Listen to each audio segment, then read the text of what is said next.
Good morning. Good morning. Good morning. Thank you guys for joining. Thank you. Here we go, another Saturday. Another Saturday of recovery mode. Good morning. Good morning. Good morning. Good morning. Give you guys a chance to chime in, to tag people, to share. Facebook, good morning. YouTube, good morning. Twitter, good morning. Instagram, good morning. Good morning. Good morning. We are in recovery mode. Another Saturday, self-care Saturday. We are in recovery mode. I'm gonna give you guys about a few minutes to tag and to share. I know people might not be up yet, or people just now getting up, but still tag them, still share them, so they can at least catch the replay if they don't make it now. Good morning. Good morning.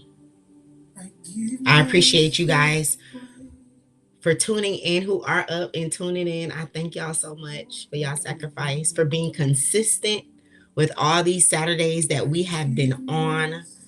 All of you guys, I thank y'all. I really thank y'all. I'm so grateful for you guys. I thank you guys for tuning in.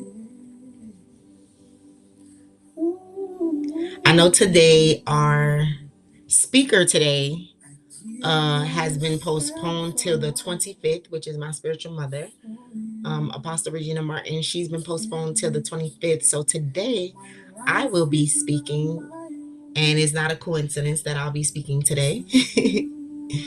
But I thank y'all for being faithful. I thank y'all for being consistent with me, as I am consistent with the assignment that God has given me, not just for myself, but for you guys, as we walk through this year of recovery together, because you guys understand that in order to recover all, we must first recover within, right? And that is a process. So as you guys are tagging, and sharing, get your hearts and get your minds ready. Family of God, wherever you are, to strengthen you in the faith and help you walk through. God bless you real good. For everyone I'm watching all over the world, God bless you real good. I want to know where you're watching from and what God is doing with you. I love you guys permanently.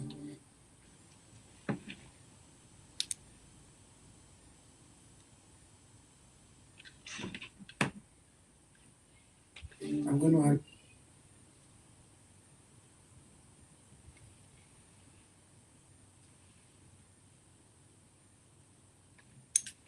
take all the praise,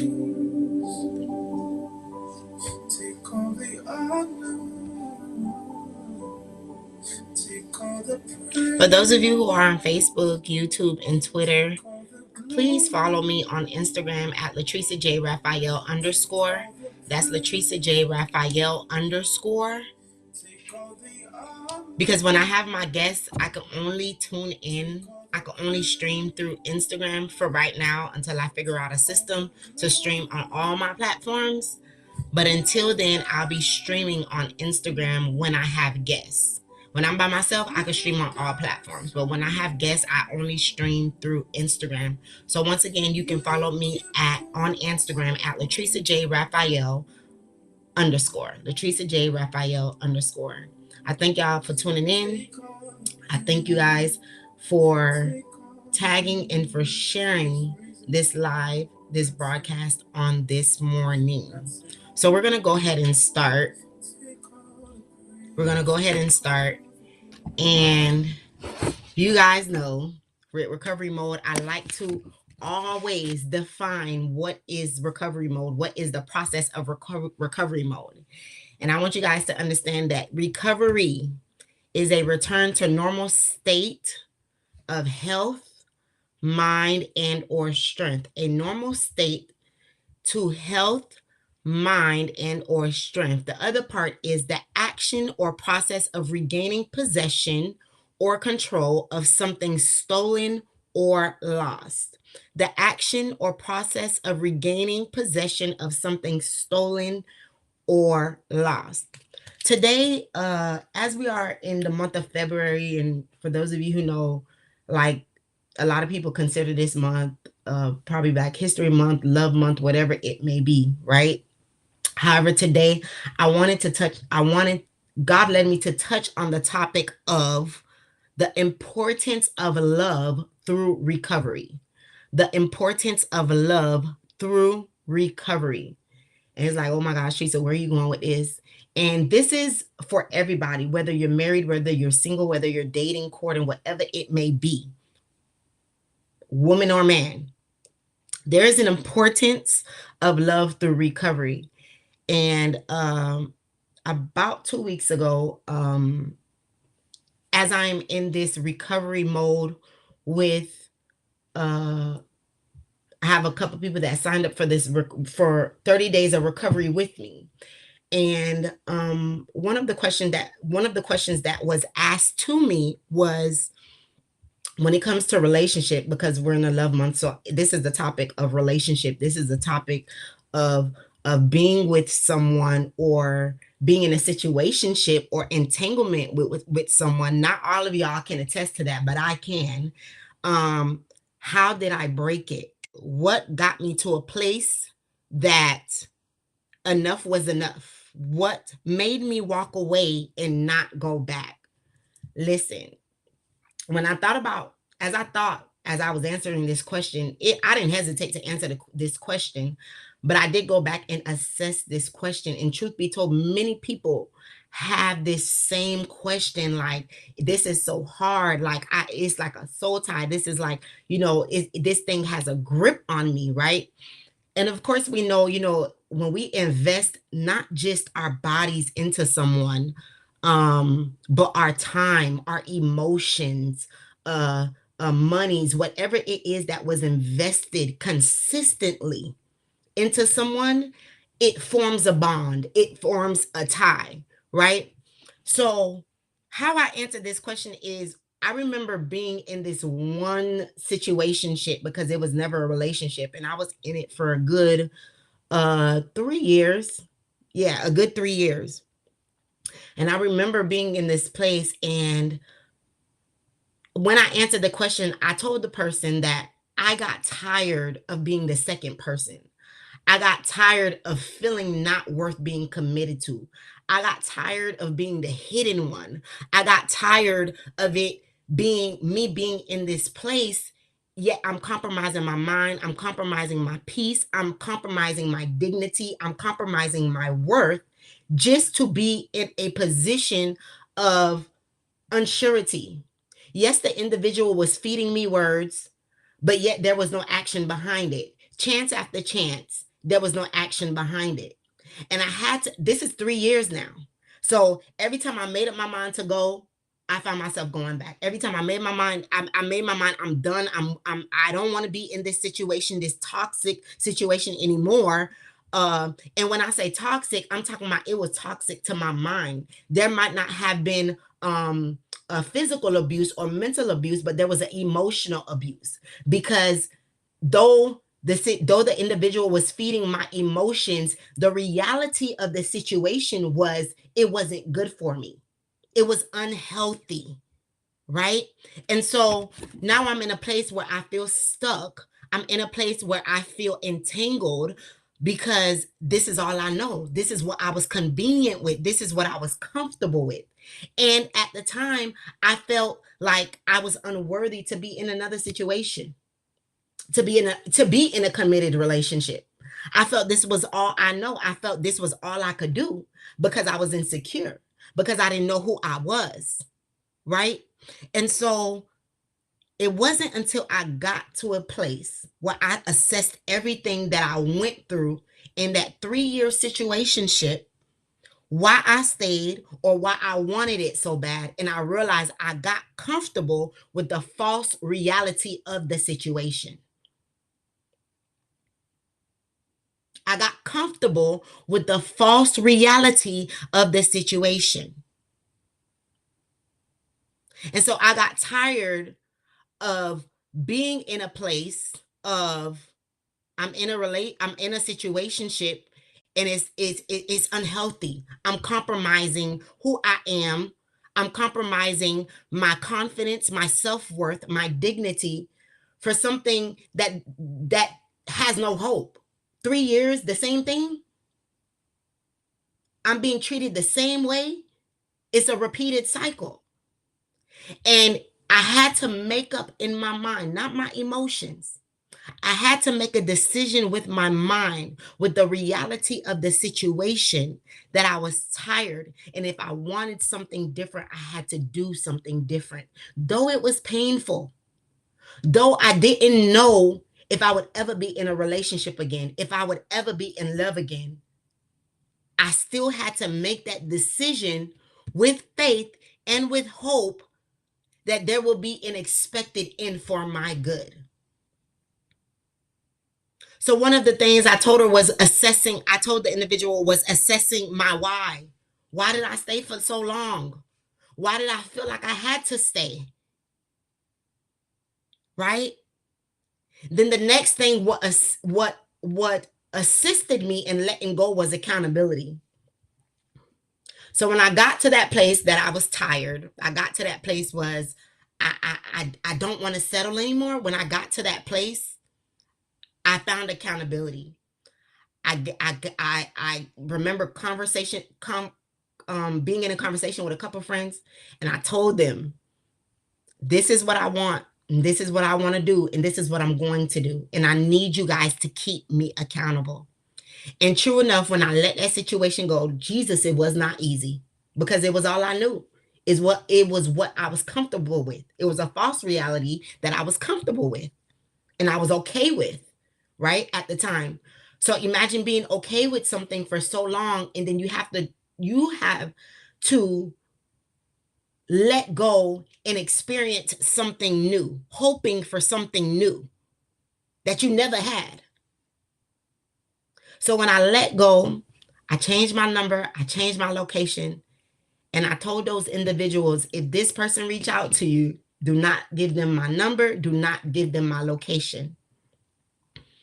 2 years passed by. And when I tell y'all accountability is real, see, when I'm just going to put a nugget here. When you're not ready for accountability, there's no way change is going to happen. Because accountability keeps you disciplined. When you want to go back, accountability will not allow you to go back. When you want to entertain things that you ain't got no business entertaining, accountability would not allow you to do that. I realize some of us fall into certain situations because we lack accountability, or we choose to not take accountability. We choose, right? So 2 years of that accountability. Now I'm whole. I'm in another place with God. I know who I am. I'm aware of who I am. I'm aware of my self-worth in God. And I remember it came to me, and I remember asking those accountability partners, did that person ever reach out? And they said, Teresa, every day. And I was like, why y'all ain't never tell me? And they was like, because we were keeping you accountable. We did not want you to go back. Had I went back, I wouldn't be where I am today. And that is who I am in God. And that is being with my destiny partner, being married to my destiny partner. Had I went back, I would have been delayed even the more.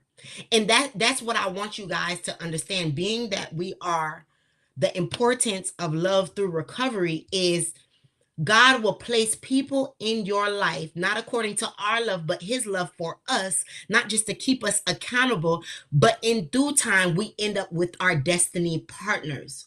Once we decide and we choose to let go and take heed to our accountability. The lack of accountability will always keep you delayed. The lack of accountability will always cause you to entertain the counterfeit and miss out on your destiny. Not just destiny, but destiny partner, right? And the conscience of decision making. See, the decision that I had to make was with my mind and not my heart. The decision from the reality of the situation and not what the individual was telling me. Like I said at the beginning, I had to assess the whole situation, the repeated cycle, how nothing changed, yet you're telling me the same thing, but nothing has changed for 3 years. Nothing has changed. And so I had to make a decision with my mind, not with my heart, not with what I wanted and what I hoped, and focusing on the potential and giving it chance after chance, yet nothing has changed for the past 3 years. Yet I'm compromising my mind, my dignity, my self-worth, my confidence. All of that is decreasing in the midst of waiting. And so I had to become more aware of myself and God and analyze that whatever I settled with showed a lot about what I felt about myself. Because I wanted something different, because I wanted to feel better about myself, because I wanted to be loved differently, because I wanted to esteem myself even the more and be with someone who knew how to esteem me and knew how to love me, I had to make a decision to do something different, to think differently, to talk to myself differently, to treat myself differently. And that required loving myself, not just loving myself, but understanding the love of God for me in order to recover, not just within, but recover my destiny, my destined relationship, my destined marriage, my destined partner. I want you guys to understand that your recovery progress is a daily decision. A daily decision that you have to make even when you don't see rapid results. It's a decision made with hope for an expected end. I'm going to read that again. Your recovery progress requires a daily decision, whatever it is that you may be going through, whatever struggle it may be, whether it be sex, whether it be entangled in a situationship, relationship, toxic, whatever it may be. You, in order to see something different, you have to make a conscious decision daily to see results. The results may not be rapid, but you're making a decision in hope for an expected end. Hope for an expected end. You have to understand that nothing is worth your peace. Nothing is worth losing your peace. Nothing is worth losing your faith. Nothing is worth losing your relationship with God. Nothing. So I leave you guys with this. 1 Corinthians 13, verse 4, 5, and verse 7. Love is patient and kind. Love is not jealous or boastful or proud or rude. It does not demand its own way. It is not irritable, and it keeps no record of being wronged. Love never gives up, never loses faith. It's always hopeful, and it endures through every circumstance. This is how love is described. And this is how God's love is towards us.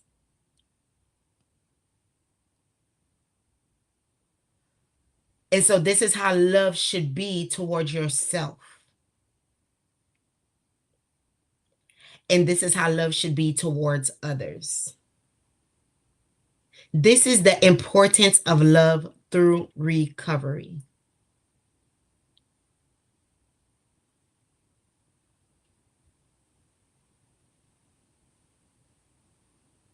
So today, make a decision in your mind. Make a decision in your mind, not with your heart, to make different choices. Think differently. See yourself as God sees you. And you will gain different results. I love y'all. I thank y'all for tuning in. It's recovery mode. It's time to recover. Y'all have a blessed Saturday.